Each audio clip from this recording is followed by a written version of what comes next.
Welcome back, everyone, to more Global War 1936. This is Operation Lone Ranger, turn number 12 for Japan. Let's start off with some technology roles. So we have 2 tech roles as it stands right now. We are going to have to add one more to the board. I think last turn we completed a tech. It might have been Amphib Doctrine.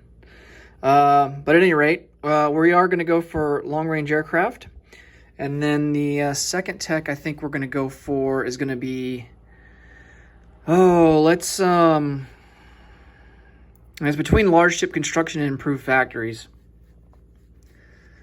I think let's go improve factories. All right, so factories is going to be at a 7. And long-range aircraft is going to be at an 8. All right. And we get improved factories, stage 1. So we move up there. Okay, let's get into some purchases. The first thing we want to do is finish off our major factory that's going to go into Honshu. And that's going to give us, of course, 3 major factories and as a result, 3 tech roles for next turn. So that'll be good. To finish that off, we do get a discount for improved construction. So let me take a look here. Yeah, so it's going to cost us 5 IPP to finish that off.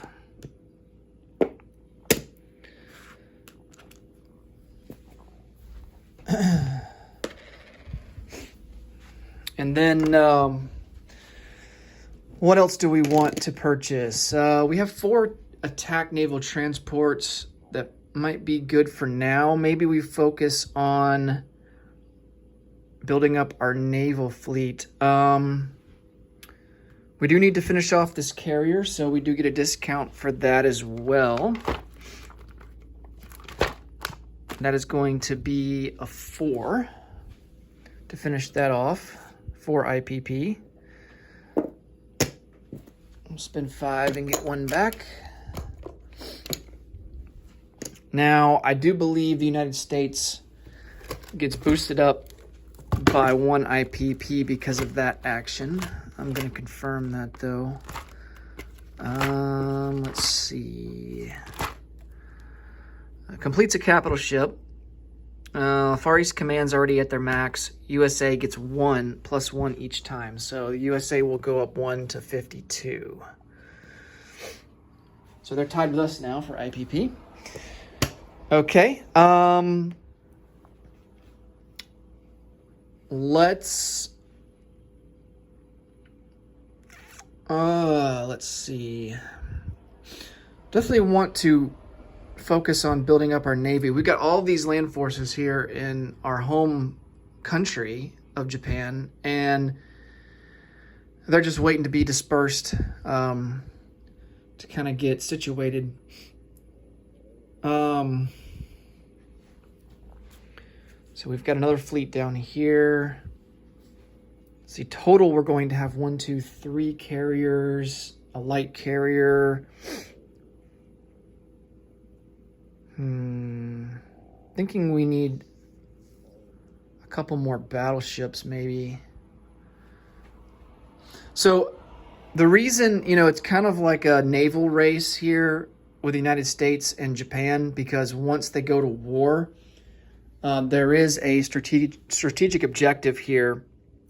I believe it's Big Blue Fleet for the U.S. and Kido Butai, I want to say, for Japan. And those have to do with capital ships. So for Japan example, for Kido Butai, Japan has more undamaged capital ships in the Pacific than the Allies while at war with an Allies major power. Each heavy battleship and heavy carrier count as 2. So this will give us a bonus to our production, we get -1 IPP per stage per ship for capital ships only. And this can be combined with improved construction. So we would get a total of -2 per IPP stage per ship. So, and it counts for as a strategic objective. So, in the United States, it's basically the same for them. If the United States has more undamaged ships, capital ships, than the United States, then they would get a bonus on their end, which I think is pretty much the same. So for them, it's the big blue fleet. So it's going to be, yeah, USA. Actually, USA has twice as many undamaged ships in the East Pacific as Japan. So they got to have double what Japan has.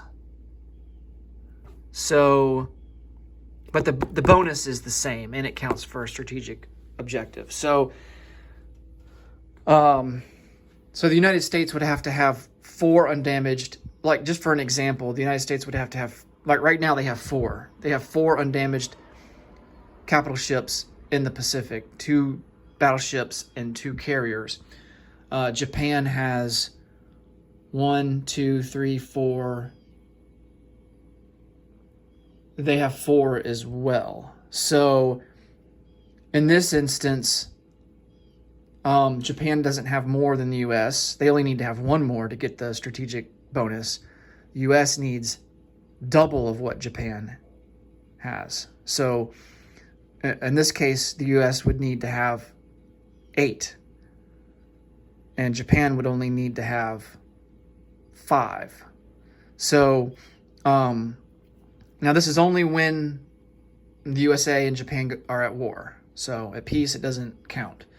So this is why, we need to focus on building more capital ships to kind of keep ahead of the curve.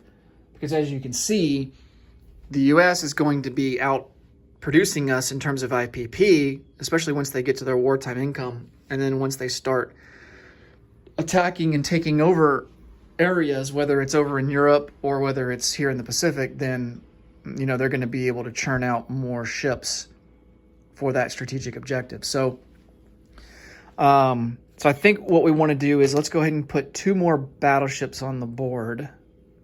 And this will be good also just to be able to compete with the Americans in terms of just, a battle, a naval battle, but also compete with the strategic objective and kind of staying ahead of them on that. So 2 battleships. Now we can use our combination of, if we wanted to, can use our combination to get it down to start at stage 2.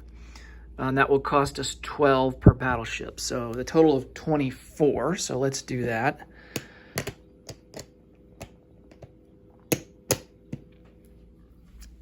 So we're going to pay 25 and get 1 back. And we will put 2 battleships on the board, on the build table.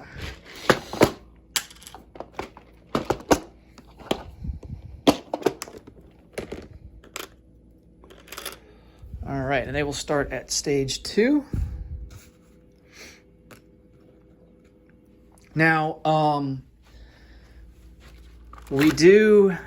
I think the U.S. will go up 2 IPP for that action, since we started 2 capital ships. Starts a capital ship, +1 each time, so the USA will get boosted up to 54. Okay.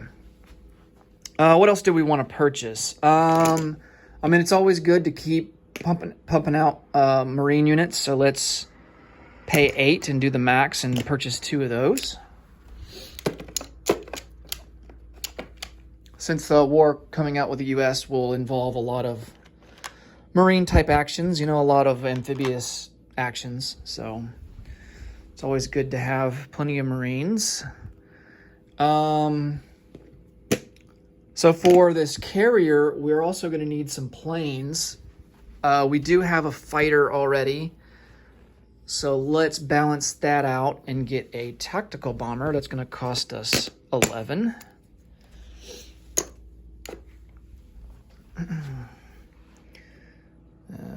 Let's see. Let's get a torpedo bomber sculpt. Okay. And that leaves us with 13 left. And I think we have 7 infantry in the home islands. So I think let's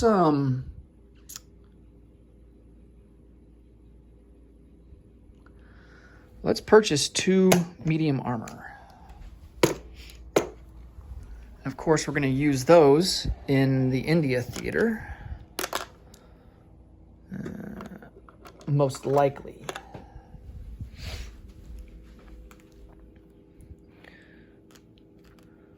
Okay. Now for combat moves. We're going to continue on with our raiding here in I-12 and P-63. We're going to attack into Benares and move our troops into there. So I'll go ahead and move these guys up. Now we will have a river crossing penalty for the armor and the 3 infantry.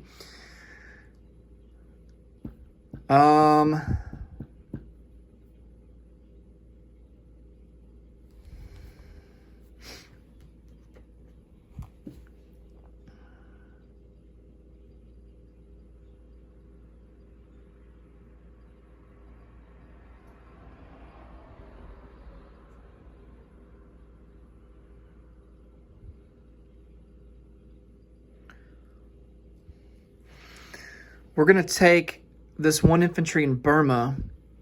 We're going to try an amphib assault into southern India. And he is going to be supported by a fighter, shore bombard with this battle cruiser, and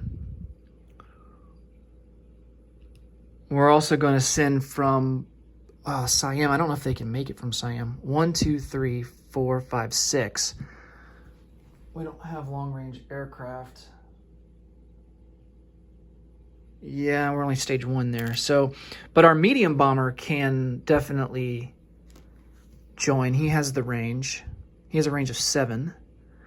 These guys with the airfield only have a range of 5, so they're not going to be able to help.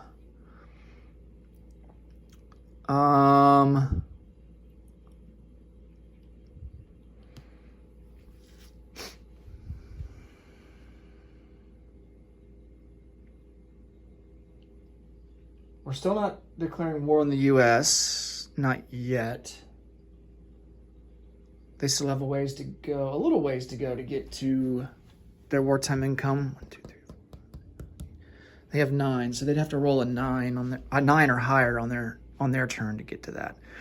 Let's see. We're going to move these troops into Queensland and launch an attack into there. No terrain debuffs or anything for that. We do have this fleet here with a fighter and a tactical bomber.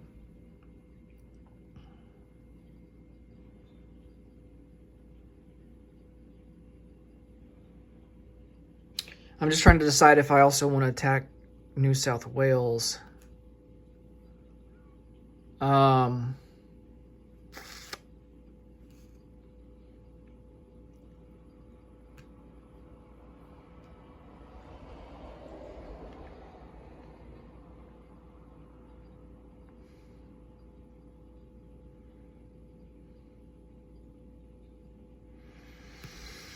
No, I'm going to play it a little conservative, I think. Which I know has been a bit... Which hasn't been the mantra of Japan so far this game. But I think in this case, we're going to just play it conservative. Let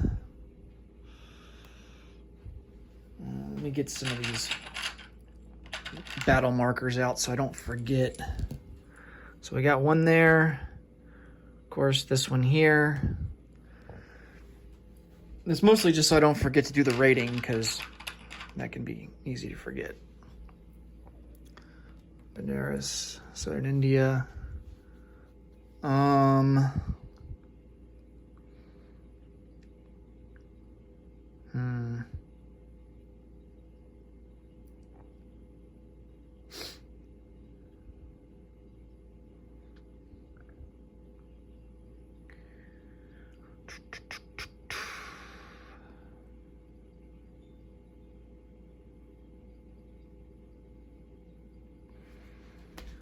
Can I reach the Gilbert Islands? 1, 2, 3, 4. Oh, I could. Yes. Let's take 2 Marines. And we'll take the Gilbert Islands for free.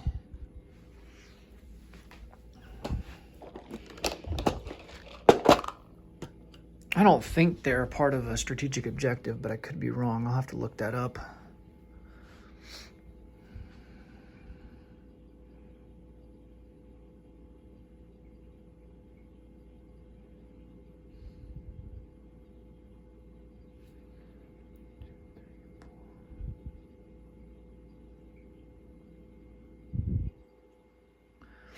Could take the Line Islands as well if we wanted to, but that's close to the American fleet. And if once war breaks out, 1, 2, 3, yeah.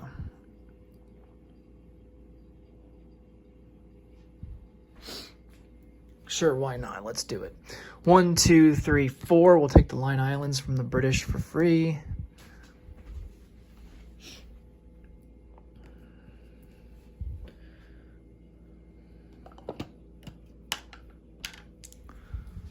I think the Line Islands might play a role in strategic objectives too, but I don't remember really.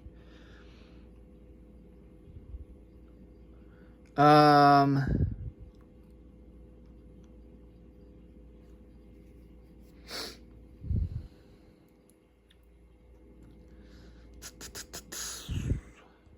think that's going to be it for combat moves. So let's get to rolling some dice here.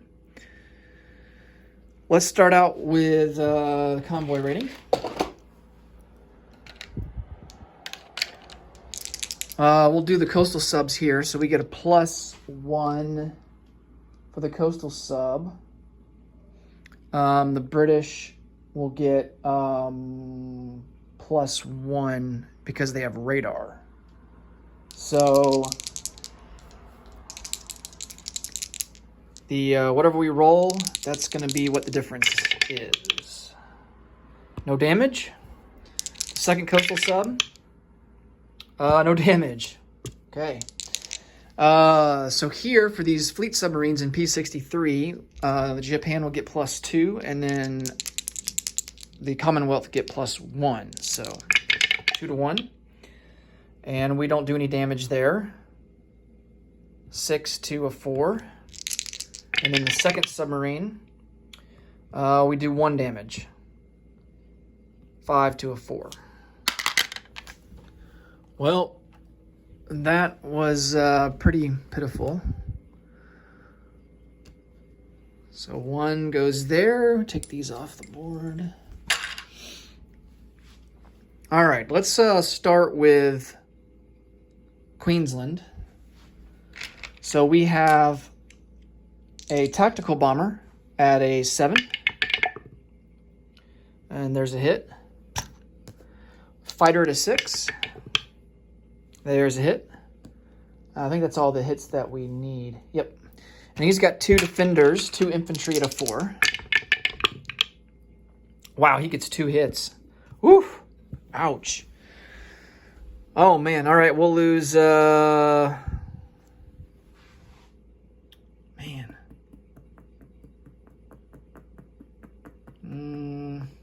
Marines defended a 4. We'll keep the Marine. It's more valuable than the regular infantry.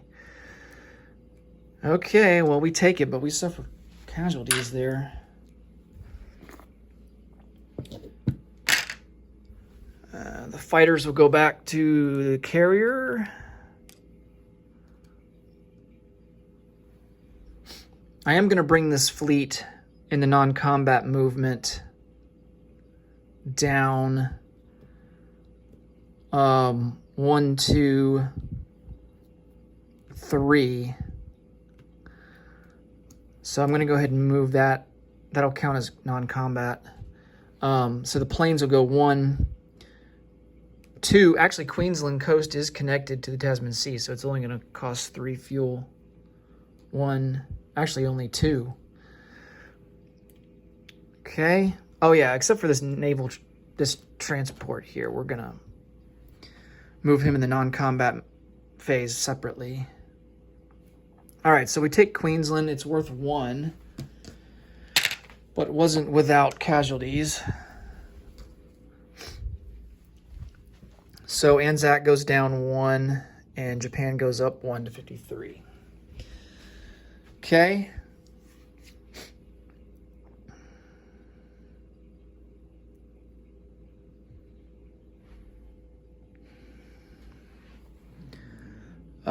Next up, we need to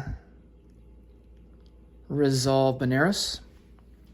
So we do get a river crossing penalty for 5 of our 6 units. Artillery doesn't get river crossing penalty. So it's going to be -1 on the first round of combat. So the artillery will, self-propelled artillery will be first strike at a 3. That's a miss. And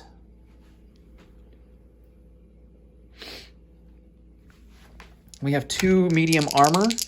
That's going to be at a 5. And there's the hit that we needed. And then he defends 1 infantry, colonial infantry, at a 4. And he misses. All right, so we take Benares. And get a roundel. Running low on roundels here. Benares. All right, so Far East Command goes down 1 to 6, and then we go up 1 to 54. Back in a tie with the United States. Okay. Now we're going to try the risky one here. Well, semi-risky one. Southern India. So we have a battle cruiser that will shore bombard at a 3 or less. Oops. 3 or less. And that's a miss. A fighter at a, well, we'll do the medium bomber. The medium bomber is at a 7. That's a hit. And then he has a colonial infantry that will defend at a 4. And he misses. All right. Whew. It's good that he missed because we only had 1 infantry. We didn't want to take any of our planes as casualties. Okay. Fighter will go back onto the light carrier, and then the medium bomber will go back to Siam. And get a roundel for Southern India. That's worth 1. So Far East Command goes down to 5. Japan goes up 1 to 55. Okay. I believe that's all the combat. Let's go to non-combat now. So we're going to move a troop transport.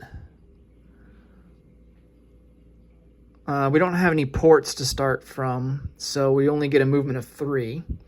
So we're going to go 1, 2, 3.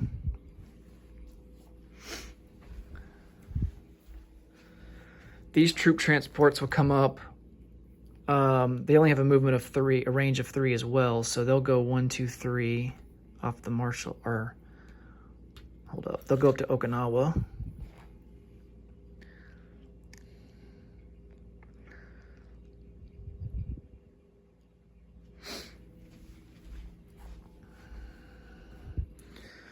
Trying to get these guys to shift eastward. So we're going to move them to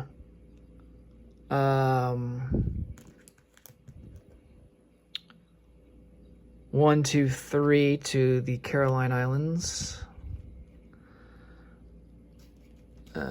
These guys are leaving a port, so they have a range of 3, but they can only come out 1. Oh, they can make it to the Caroline Islands, so we'll put these guys there as well, along with this carrier.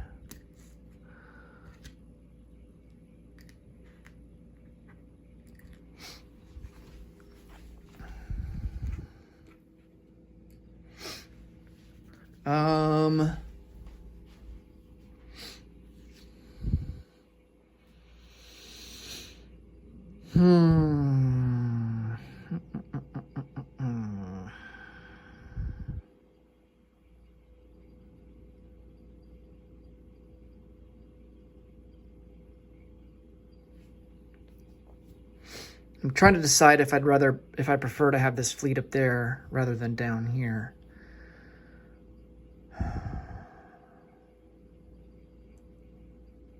Some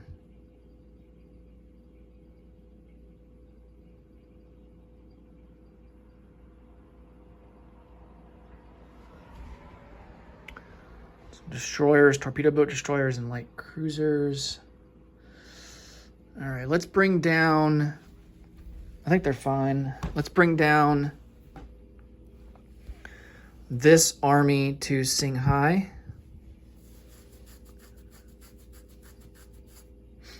This air transport will fly out.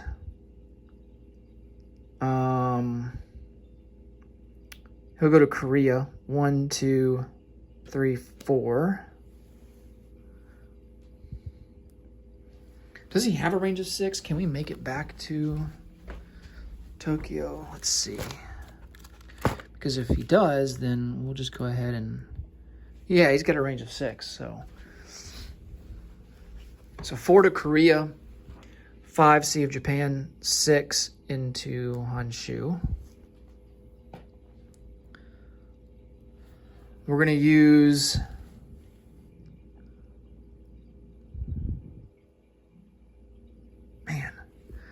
I'd rather use attack naval transports against in the Pacific, but I do need to get these troops over to India, but I don't want to use my attack naval transports to do that. So I guess all these units will just stay there for now, which sucks because I need to get them over into India to reinforce that.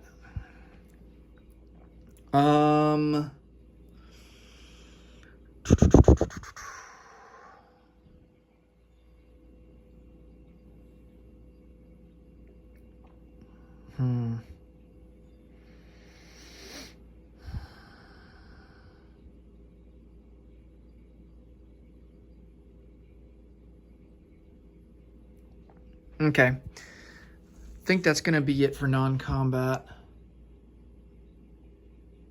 Just double checking to make sure that I'm not missing anything.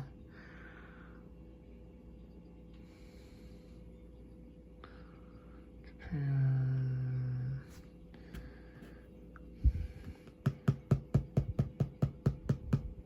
Man. Yeah, you know what? I feel a lot better if this fleet were up in the Caroline Islands instead of way down here. I mean, it's nice to have the air support, but war with America looming, we're going to have to get in position to counter that. Okay, so, of course, that would mean the planes moved 1 into Queensland, 2. The carrier is not going to be able to reach the Caroline. I mean, the carrier itself can reach the Caroline Islands, but the planes cannot. So 1, 2, 3, 4. Oh, yeah, they can. 1 in the combat phase, 2, 3, 4. So yes, they're going to come up here to the Caroline Islands, and we'll just put all of these guys on the unit card.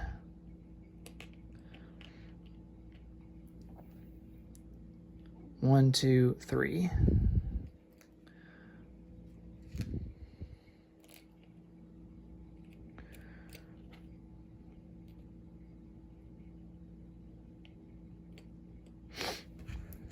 I'm going to double check to make sure that the carrier has a default range of 3, because if not, he's not going to be able to make it. Yes. So it's only battleships. Oh, naval transports only have a base range of 2.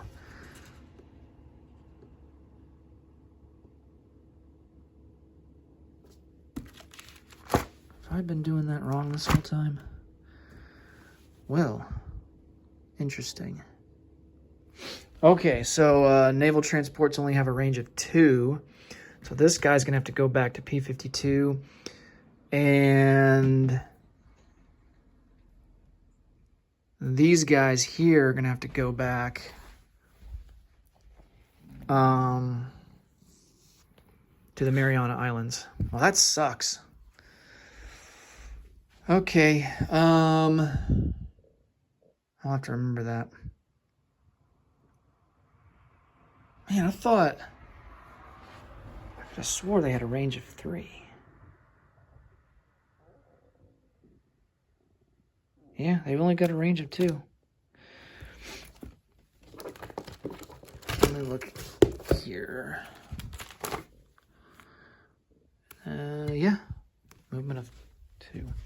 Okay, so that means that these guys are not going to be able to make it, because it took a range of 4 to reach here, so we're going to have to take this back. Let's correct this now while we're still on the turn. Okay, so all of these guys were in Formosa, so they're going to have to go back, and then these guys, these troop transports then will come up 1 into the Sea of Japan. They'll each pick up an infantry and an artillery instead. And they're going to move down 1 into the East China Sea. We're going to get them heading east over to India.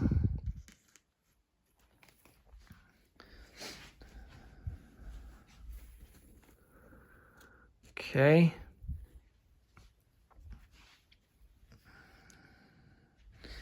This fighter's going to come out to P-16. And then, oh yeah, we got to finish getting these guys on the unit card. Oh man, I think I've been screwing that up with the transport movement. We got to remember it's only 2 now. That's crazy. It's 3 from a port. Okay, so let's place some units. This carrier is going to go into P-16. Pick up a fighter and a tactical bomber. 2 armor. Medium armor is going to go into Kyushu. Of course, a factory is going to go into Honshu. And then 2 Marines we are going to put into Kyushu as well. We have 1 IPP left to spend, and I do believe that's going to be it for Japan's turn. Okay, let's collect some IPP. I don't think Pacific Buffer Zone. Yeah, we don't get that yet. So. And I don't think we took anything of significance for any bonus IPP. Yeah, because we only took Queensland. That's not worth extra. Benares, Southern India, I don't think is worth extra for anything either. All right, so we will collect 55 IPP plus what we get from down here, which is 13. So that's going to be 68. Let's see. I believe my math is right. Yeah, 13. That's going to be 68.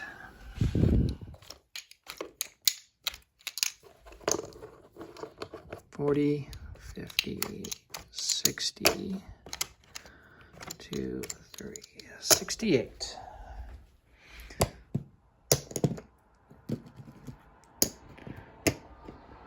All right, that's going to do it for Japan's turn. Next up will be the Commonwealth and Free France, turn 12. As always, thanks for watching. Take care, and I will see you in the next video. Bye-bye.